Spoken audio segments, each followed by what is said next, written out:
Hello, this is Ben Fournier, or I am not a parakeet, and this is a comparison of two translations of Isaiah 53. The first one is JPS, Jewish Publication Society, and it goes, "Who would have believed our report, and to whom hath the arm of the Lord been revealed? For he shot upright forth as a sapling, and as a root out of a dry ground. He had no form nor comeliness, that we should look upon him, nor beauty, that we should delight in him. He was despised and forsaken of men, a man of pains, and acquainted with disease. And as one from whom men hide their face, he was despised, and we esteemed him not. Surely our diseases he did bear, and our pains he carried. Whereas we did esteem him stricken, smitten of God, and afflicted. But he was wounded because of our transgressions, he was crushed because of our iniquities. The chastisement of our welfare was upon him, and with his stripes we were healed. All we like sheep did go astray, we turned every one to his own way, and the Lord hath made to light on him the iniquity of us all.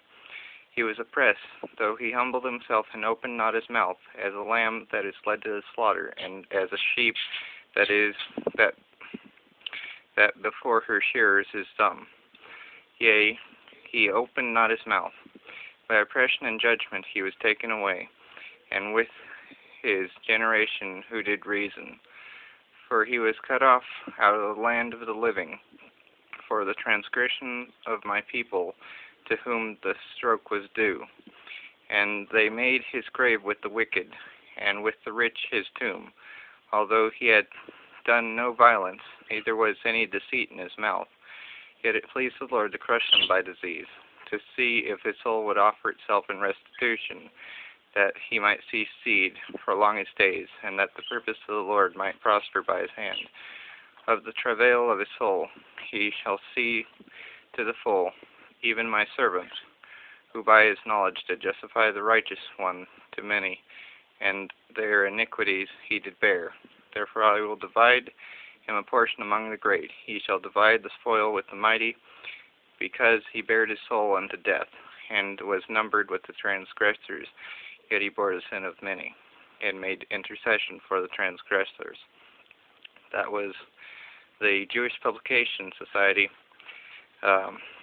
This is the older one. The newer one intersperses the clause by disease in a few other places, but only in 53:10 is it where it is mainly in this one. In the King James, it would be, "Yet please the Lord to bruise him, he hath put him to grief." And part "put him to grief," that's kala, which could be to be weak, sick, afflicted, to grieve, to make sick, to stroke, and so many other things. But to the King James, reading it fully, would be, "Who hath believed our report, and to whom is the arm of the Lord revealed? For he shall grow up before men as a tender plant, and as a root out of a dry ground.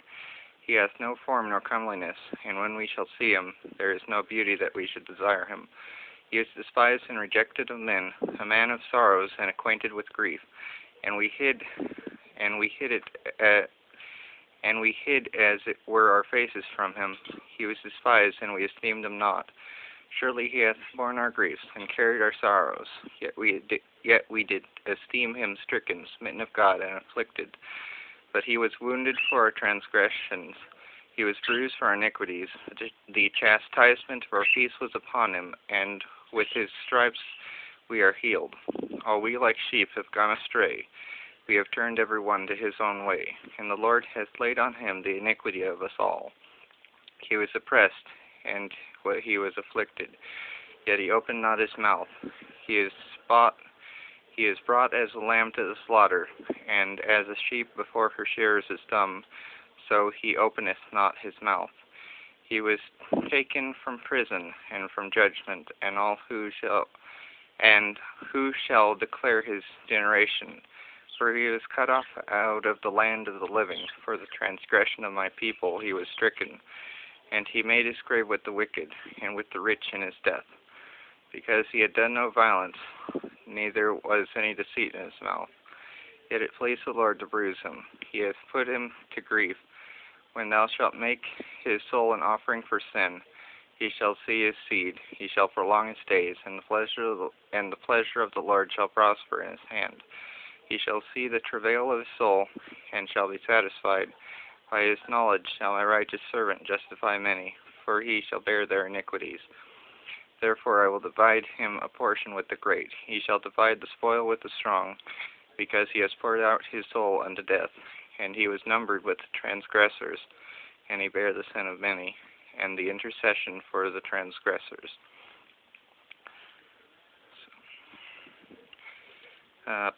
Points of interest would be let's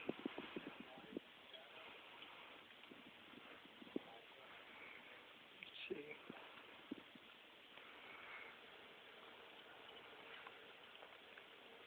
Well, I suppose we'll leave it at that. Thanks for watching. Bye.